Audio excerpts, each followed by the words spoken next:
Assalamualaikum warahmatullahi wabarakatuh. Perkenalkan, nama saya Akbar Farorozi dengan NPM 23521067. Pada video kali ini saya akan membahas tentang mie instan. Siapa sih orang Indonesia nggak kenal dengan mie instan? Makanan yang paling populer di Indonesia. Indonesia jadi pemakan mie instan kedua terbanyak di dunia setelah Cina. Itu pun cuman karena Cina yang penduduknya jauh lebih tinggi daripada kita. 13,27 miliar masyarakat Indonesia mengkonsumsi mie instan. Angka tersebut rasanya enggak mengherankan bagaimana kita melihat mie instan dikonsumsi oleh masyarakat muda, tua, pekerja, anak kos, semua mengkonsumsi mie instan. Di balik popularitas mie instan, banyak sekali hal-hal negatif yang kita dengar di masyarakat. Mulai dari makan mie instan menyebabkan bodoh lah, makan mie instan menyebabkan kanker lah. Apakah itu fakta atau mitos? Di balik simpang siurnya hal-hal negatif tentang mie instan, perlu kita ketahui bahwa mie instan juga menjadi penyelamat bagi perut anak kos atau pekerja di tanggal tua.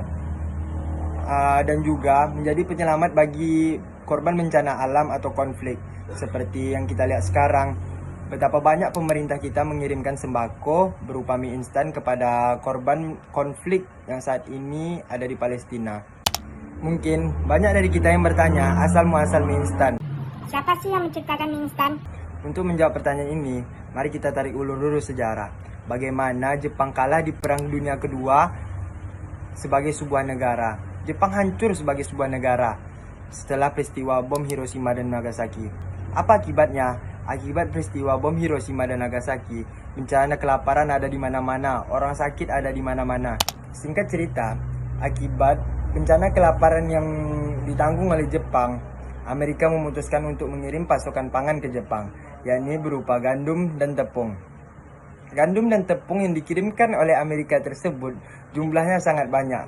Hal tersebut menyebabkan Jepang bingung, tepung dan gandum tersebut mau dibuat apa.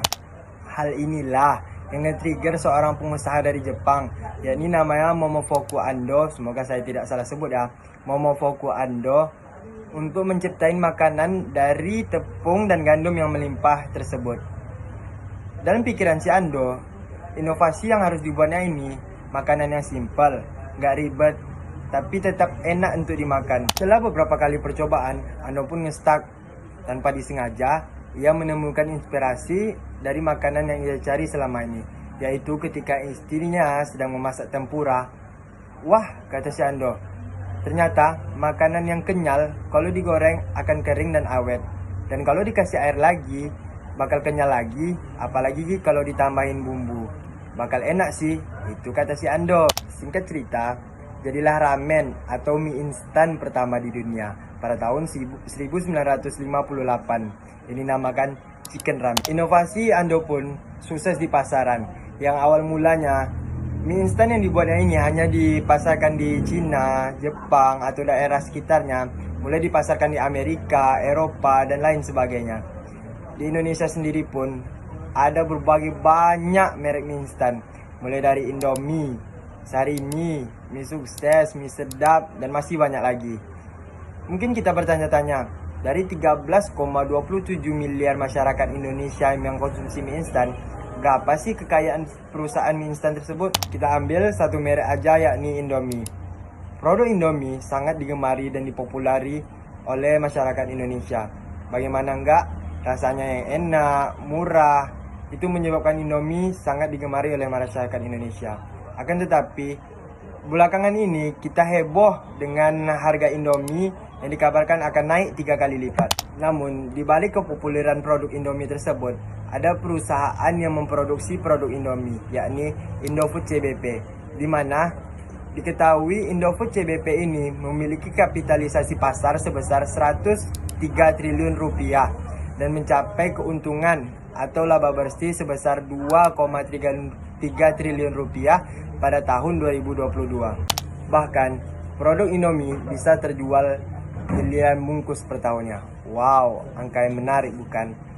Berkat kepopuleran Indomie, Indomie memiliki pabrik di beberapa negara seperti Malaysia, Mesir, Nigeria, Saudi Arabia, hingga Suriah.